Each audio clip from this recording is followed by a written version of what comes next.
Hey guys, Kevin here. Finesse Transformation Challenge Week 3's Tuesday night workshop. Tonight we're going to be talking about nutrition. Comment in as you're logging in and send me some comments what you want to hear about. I have some things I'm going to address, so I got that for you. But I want to hear what you want to know about so that way I can talk about it as well. That way I can make this the most impactful 30 minutes of your life. First viewer, who is it? Let's see. All right, I'm gonna give it 1 second so I can get the comments queued up here. Alyssa, welcome. Alyssa, what do you want to hear about? Put it in the notes. That way I can, Kim, what do you want to hear about? Put it in the notes. That way I can address it. So first, I'm just gonna use some general stuff to start the time. And then as we move forward, I will answer the questions that you guys submit. Also, there are some questions online, so I'll address those as well. So we're 3 weeks into the Transformation Challenge.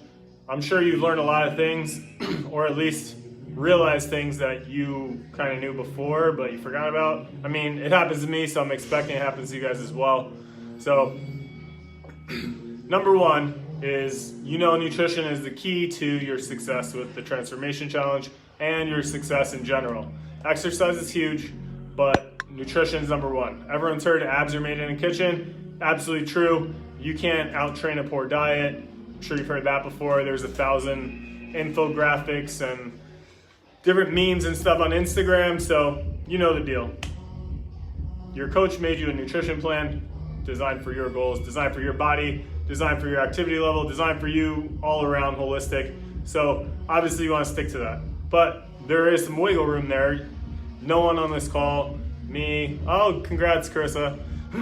No one on this call, you guys, Austin, Asia, any of the challengers, no one's eating chicken 3 times a day.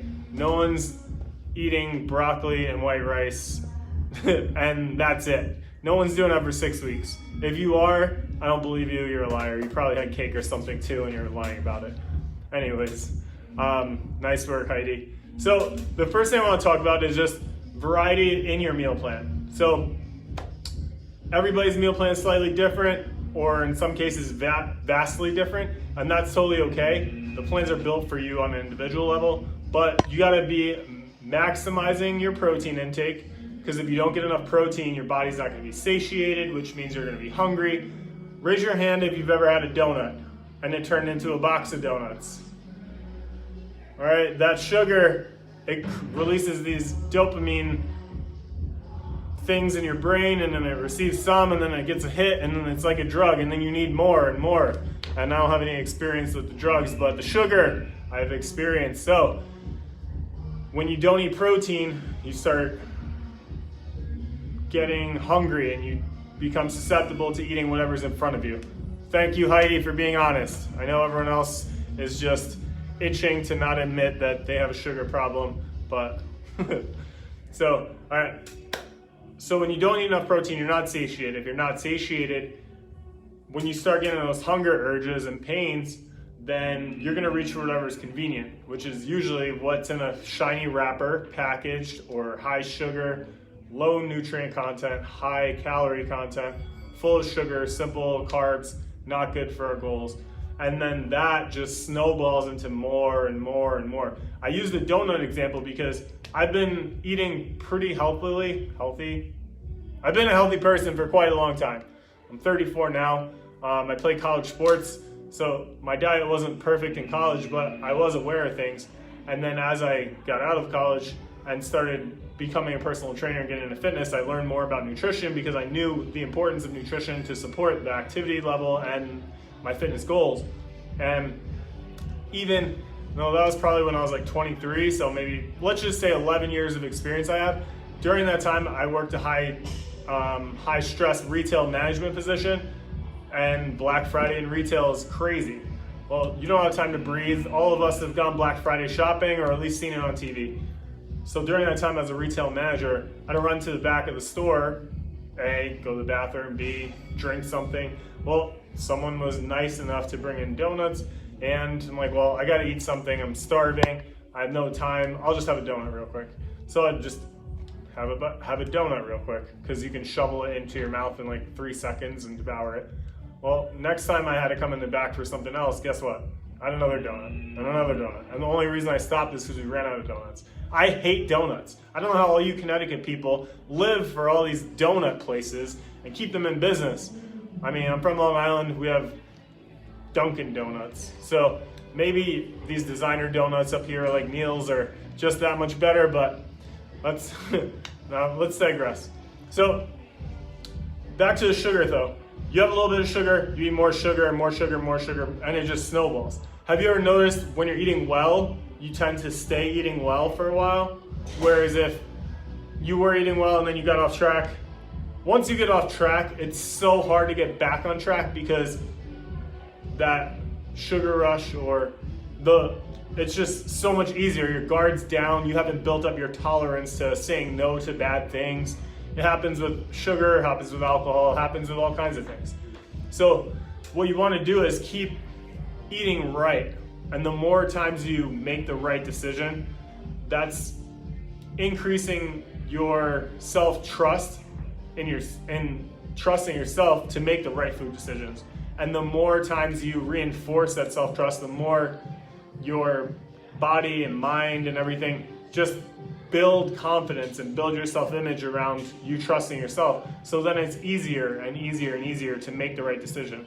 I've worked with a lot of Edge challengers over my time working there and all these transformations and stuff. And the best stories, oh, we're back. The stories I love hearing are the people that didn't even think they could do the challenge or stick to a plan for any amount of time. I love hearing them come in and be like, hey, I just want you to know, I went to a family barbecue this weekend and they had hamburgers, hot dogs, wings, beers, and everything I love, and I didn't eat any of it. I ate grilled chicken and I stuck with salad, and I had some fruit salad. I know this is a fruit salad, but I'm like, oh my God, this is like winning the Super Bowl. This person who couldn't stick to a plan for 3 days just went to the hardest place ever to say no to things and ate really well. So that only happens when someone has followed their plan over time, over and over and over. It's not to say you can't ever have something you enjoy again, but in my experience, if you don't eat cake or sugar for 2 months because you're committed to something greater, then you have a little bit of cake. It's not as good as you remember it, because your body's adapted a different way and a healthier lifestyle.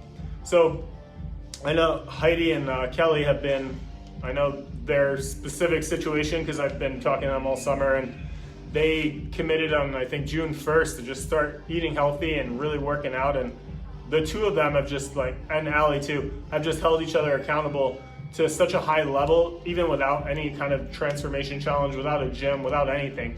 And it's just been awesome to see them. And now, you could bust their chops as much as you want, and I try to all the time, but I have confidence that they can go put themselves in a situation where they have the opportunity to make a bad food choice, and they can say no and not have to really beat themselves up over it. It's an easy decision because they've built up so much. They put so many deposits into the bank of self-trust that it's not hard to just do what they're supposed to do. Where if you take someone who's brand new to this, we as trainers and coaches, we have grace with them, because if you have someone that's been sitting on the couch eating chicken nuggets from McDonald's for their entire life, we're not expecting them to flip the switch and switch over to making their own food and go into the grocery store and picking out vegetables and eating enough of the right foods. And that's because it's not that we don't trust them. We know it's not likely that they're going to be able to do that, because that's so many changes all at once. So as there aren't that many of you on the video right now, but I know tons of you guys are going to be watching this later. So whether you're that person I just described that was on the couch for the last 20 years eating McDonald's chicken nuggets, and this is the first time you've ever experienced eating healthy, or you've been eating healthy for the last 10, 15 years, and you're just doing this challenge because you know it's another level of accountability, no matter what your situation is right now, we all go through ups and downs. As trainers, we have been on the top and we've been on the bottom, and we're all human, but it's how you come out of it, and supporting yourself, surrounding yourself with structure and support around you is what's gonna get you out of that hole. The goal is you're gonna go in a hole. How fast can you get out of it? So to be transparent, August was a rough month for me. I was a vegan for like 9 months. I don't think that's the best diet for most people, but I figured I'd give it a shot. So I didn't eat any meat or any meat products for 9 months. August started and Jess and I decided we were gonna start eating meat again. So we started eating meat, and we thought we were gonna ease back into it, but we went on the seafood diet of see everything and eat everything. Then we got married, so our guard was down there. We enjoyed that, then honeymoon, camping in the woods. Before I knew it, August was over and I gained like 20 pounds. Crazy, right? Well, it happens to everybody. September came and I'm like, all right, I need to get myself back in shape. I loved eating all this meat again, but I need to have some structure around my nutrition plan. So as this transformation challenge was coming up, I was really excited for myself to put myself on a plan and stick to it and be accountable to myself, but also accountable to you guys, in that I wasn't just saying, hey, you guys eat this. It was, all right, you guys eat this. This is what I'm gonna eat based on my goals, my body, etc. And I've made extremely great progress in the last 3 weeks myself. But I've had my ups and downs. I've had off days, or I had days where I ran myself into the ground and didn't eat enough over the course of the few days leading up to it. And I just thought we all get there. Here's your calories. They used to be really, really high. Here's your activity. It used to be really, really low. This area in the middle is adding weight, gaining fat. All right, so what do? We put you on a plan where your calories came down, your activity went up. Here's this gap of burning fat. What happens is if this gap gets too big, our body starts rebelling, and then we get run down or we get injured or a host of other things. So what your trainer did was make the gap manageable, so that way you're burning extra fat, but you're still able to sustain life, and you're still able to have the energy, and you're still able to perform. Because if you can't perform in life and you're miserable all the time, it doesn't matter. You might lose a couple pounds, but you're not healthy. And healthy is really the goal of everything, right? So, So I didn't try to do it all myself. I talked to my coach, who's in California, and I talked to Austin because he's a peer. I was like, hey, this is what's happening. What do you think I should do? And we readjusted my macronutrient goals. We increased my food by like 400 calories, which sounds like a lot, but in perspective, I eat a lot more than you anyway. So 400 calories more for me is still a lot, but it's not as big of a jump as it might be for you. But since then, my workouts have gotten way better. My intensity in my workouts has gone up dramatically. My strength's improved, my recovery time's improved, and all this by eating more carbohydrates and more calories. So carbs are not the devil. They might not be the best to bulk up all of you, but quality food is gonna help you guys out more than anything else. So that's a little about what I've been doing and a little bit about things I've been coaching. Some questions that I had received, since no one messaged in here for any specific questions. One was general nutrition and how we come up with your macronutrient targets. So if all of you compare your nutrition plan to your friend, there should be some difference. No one's gonna have the same exact plan as the next person. So for example, you have a set number of protein or a percentage, a set number of carbohydrates, and a set number of fats. Based on your body type, endomorph, ectomorph, mesomorph, basically all that means is if you're like an ectomorph, you're like a string bean. You can eat everything and you won't gain any weight, but you have a hard time putting on muscle. Thanks, Heidi. I will get to you. Then the endomorph is the slower metabolism, kind of thicker body. That person tends to be less active and carries weight a lot easier. So it's easy for them to add weight, but harder for them to lean out. And then you have the mesomorph, which is the naturally more muscular body type, more athletic. The thing is, a lot of people might think they're an endomorph because they're a little overweight or they've been overweight for a number of years, but they still might be a mesomorph. It's just that they gain so much weight that they are kind of round and think they're an endomorph, but really their metabolism is that of a mesomorph, which those three words you hear thrown around a lot, but I'm tying it all in. So the ectomorph, when we're doing macronutrients targets, the ectomorph is going to be much higher carbohydrate, high protein, and much lower fat, where the endomorph on the other end of the spectrum is going to be a little bit more fat, high protein, and quite a bit less carbs than the ectomorph because they're on opposite ends. And then the mesomorph, the naturally more built, easier to add muscle type, is going to have high protein, moderate to high carb, and then moderate fat, so more of a balance. So your coach probably knows what you are, whether or not you do, and that's how we do meal plans to start. Or if your trainer's been working with you for a long time, they already know the ins and outs of what does and what doesn't work for you. So that's why we make some other changes. And just because of what I said doesn't mean anything's set in stone. Here's your meal plan for the rest of your life. So I'll touch on this because Heidi asked, but then I'll come back and give Heidi a complete answer.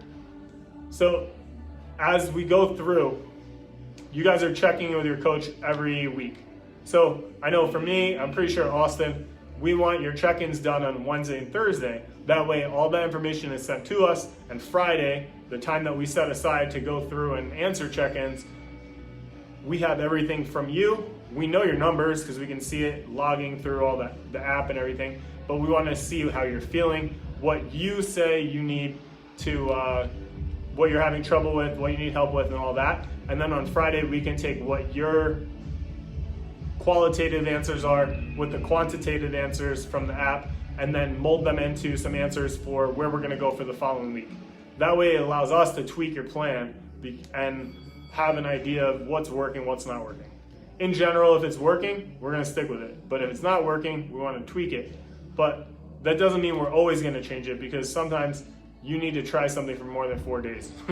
Sometimes as much as 2 weeks of trying a new strategy before you're even going to see your body adapt to it. So that's a little bit about how we select your macros and stuff, which comes into the plateau. So that's why the check-ins are super important. You plateau because your body, remember, we higher activity, lower carbs or lower calories. Now what happens is your body gets used to this, so we need to make a change. Sometimes we need to increase the calories, and in my case, because I just talked about me, but I'll give you a couple situations. So here was me. My activity was super high, calories were low. For me to get better, I had to increase my calories, and then what happened? My activity level actually went up because I had more fuel to work out harder and put more intensity into it. So my food increased, my activity increased, my results skyrocketed. Other people, and I just share that with you first, not to say you're me, but a lot of people think like, oh my God, I'm plateauing, I need to eat less. Well, if this gap was too big for your body already, and you start eating less and you make a bigger gap, do you think you're gonna get over the plateau? No. Because if this is the problem, making it smaller is going to be the resolution, not making it bigger, right?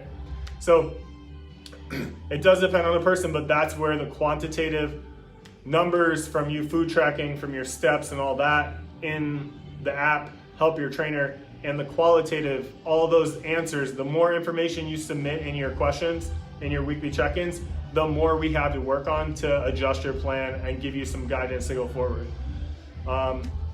So that is how we choose your macros. Nutrient timing is huge. So that was another question on the Facebook post. So how do we determine nutrient timing? One, we want you to be fueled for your workouts. So if you're just doing a low intensity, say you wake up, your first order of business is you're gonna go out for like an easy jog. Say you're a runner, and an easy jog is like effortless. It's just get up, get a little blood flowing, a little heart rate. Do you need calories before that? Not necessarily. Your heart rate's low, you're just moving your body, get a little blood flow. However, if you're waking up and doing strength training, do we want to fuel for that? Well, your muscles, you want to have ample amino acids and proteins and carbohydrates, which turns into muscle glycogen, which is the fuel for your lifts. You want to have ample amount of fuel ready for your body. So when you're in the gym doing your strength training, your body has the fuel it needs to lift those heavier weights. I just talked about me eating more carbs to get more energy. I got all this energy. Now I can throw up heavier weights and not be dead and recover faster. So if you're doing strength training or something high intensity, you should have something before you're working out.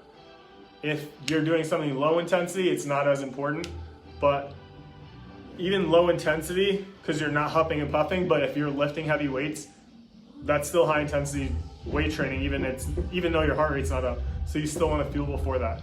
So nutrient timing is huge. A lot of your meal plans have protein and carbs before and protein and carbs after your workout.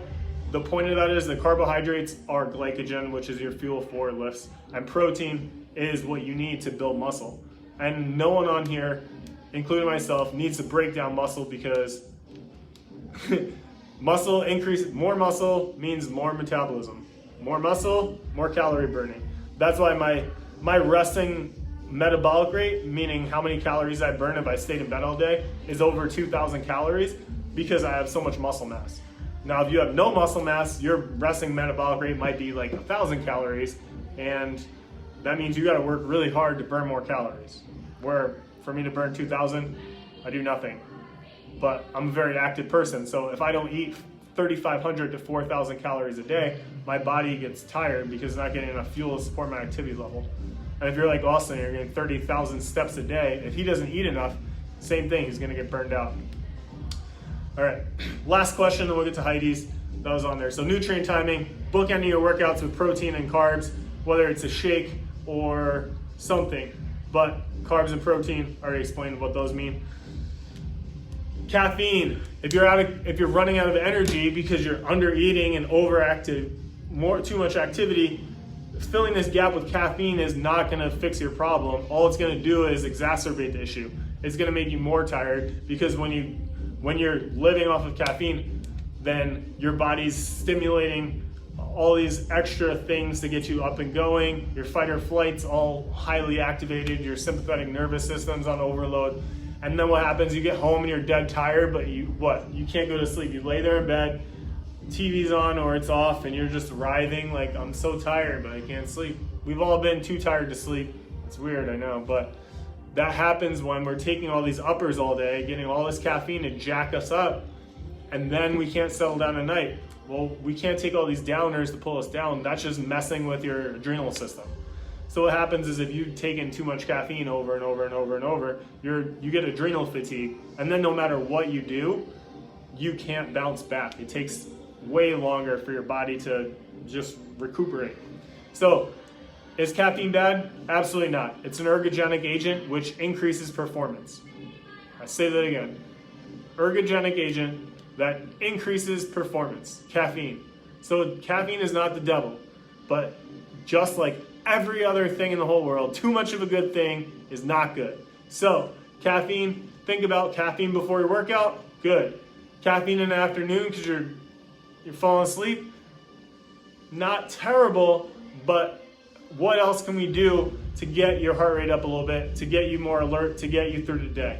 Maybe you get an afternoon walk instead of that extra cup of coffee or energy drink, because that 2, 3, 4 o'clock energy drink is going to impact you 6, 7, 8, 9, 10 o'clock at night when you're going to sleep. So, caffeine. All right, Heidi, finally, to your question, how do you break through a plateau? I touched on it a lot, but specifically this, and then I'll get to Jody, or Desi, sorry, Joe, Desi, you have like 6 names, I know. So breaking through a plateau, it's super important for you and your coach to work together to figure out what's causing that plateau. If, in my case, my running coach gave me this many workouts. I was really excited for the challenge. I did these many workouts. I just want to do more workouts because I was super excited, fired up. I did his workouts, I did my workouts, I did everyone's workouts. Whoosh, activity level. My eating was here. In August, it was up here. September, here. I didn't undereat on purpose. I ate what was programmed, but my programmed calories was here, programmed activity was here. My activity went up too high, my calories didn't bump up as well, so I was under fueling. Fine for a day, probably fine for 2 days. Over 2 weeks, crash and burn. I needed a nap every single day. I went through four days in a row or so where I didn't work out. I just had no focus, I was just drained. I didn't have a cold, I didn't have a fever, I had no sickness symptoms, but my body was just, I'm going to bed at 6 p.m., I'm waking up at 5 a.m., going to work, coming home, taking a nap, wake up, eat, take a nap, wake up, eat, go back to bed. Like for 4 straight days. So I burned myself out. So figuring out what's causing that, talk to your coach, and that way you can find out, well, if you're plateauing and you're feeling good, then maybe you're fueling properly, but now you can increase your activity. But in my case, I was feeling great and increased activity, so I need to increase my food. So it's up or down, but they say, who was it, Einstein? Doing the same thing over and over and expecting a different result is insanity. So if you've been doing the same thing for 2, 3, 4 weeks or more, and you're kind of stuck, like, how's your energy? How's all those like qualitative questions that we ask in the weekly check-in? Is your energy great? How's your food? Good? All right, well, maybe we increase the activity, or we can decrease the food, or a little bit of both. But that's not up for me to decide. That's up for you to have an educated idea about, and then bring it to your coach, and then have that conversation. Because I've had talks with my coach where he's like, do this. And I'm like, all right, can you explain a little bit why? Because I was thinking that we should do this instead. And then we both share our ideas with one another, and we're both like, oh, okay, I see what you're saying. I didn't think of that. He sees what I'm saying. He didn't think of that. All right, we come to a different understanding, agreement, or strategy, and then we're both happy. So that's huge. And we got 2 minutes left. So how do you stay motivated to keep going when results are slow? First of all, destination syndrome will kill you no matter what. So let me explain destination syndrome. Destination syndrome is when you think when you get to a certain number, the world's gonna be great. Everything's gonna be perfect when I weigh 199. Well, the thing is, you're never gonna be perfect. It's the journey that you're gonna learn in. Now, I understand you wanna keep making progress, and that's great. Playing the long game though, being in it for the long game. You can't, if you lost 5 pounds last week and you only lost 1 pound or even gained a pound this week, it's not necessarily because you're doing the wrong thing. It might be because your body dumped a ton of excess water weight last week, and this week it's done dumping water weight and it's burning fat, which you have to burn 3,500 calories in excess of what you're taking in to burn 1 pound of fat. So let me restate that. Your food here, activity here, this gap has to be 3,500 calorie difference for you to burn 1 single pound of fat. So if you expect to lose 5 pounds a week, it's impossible. The only person I've ever seen do that over time, David Goggins, lost like 100 pounds in 3 months to make it into the Navy SEALs. Look up what his workout was for 3 straight months, and you'll throw up before you finish reading it. It is incredible. You'd probably die, but something about the he had a purpose and a drive, and he did the same shit every single day for 3 months, which included I think 6 hours on a bike, a 2-hour run, a 2-hour swim, and studied for the ASVAB, which is like the intake test for the military. But he had to weigh 195 or something to get into the military, and he weighed 310 pounds. So Yeah. But take the motivation from those around you. You might not have lost the 5 pounds you thought you should have this week, but did your gym buddy have a good week? Did you have a good week? Did you do all the things you should for the week? If you did, then that's fine. You won. Your results are gonna come, and your results are always lagging behind. What you did today, tomorrow, the next day doesn't show up for like 4 or 5 days. What you did a week ago is showing up now. So if you didn't lose a pound now, then oh, damn it, what was Wednesday night last week I had a glass of wine. All right, the one glass of wine is not gonna kill you, but you see what I'm saying? Like, it's 5 days ago, you forgot about that. So it's not instantaneous. And I'll leave you with this one last quote that I heard from one of my mentors that he's been a super impactful part of my life. And he says, marry the work and divorce the results. Marry the work, eating right, working out, making the right decisions, divorce the results. Let go of the results. The results are gonna come. But if you focus on the results, it's only gonna drag you down. It's only gonna make you demotivated. It's only gonna hold you back. So just focus on the work, and the results, they just show up, and then you get to celebrate them. So thanks for tuning in, guys. I know just a handful of guys were on here. I appreciate you being on the live. I love the interactions. Keeps me on my toes. And I know a lot of you guys are gonna watch this later, so thank you. Mwah. Keep it up. Keep transforming. And no matter what, just be 1% better than yesterday. Love you guys. Bye.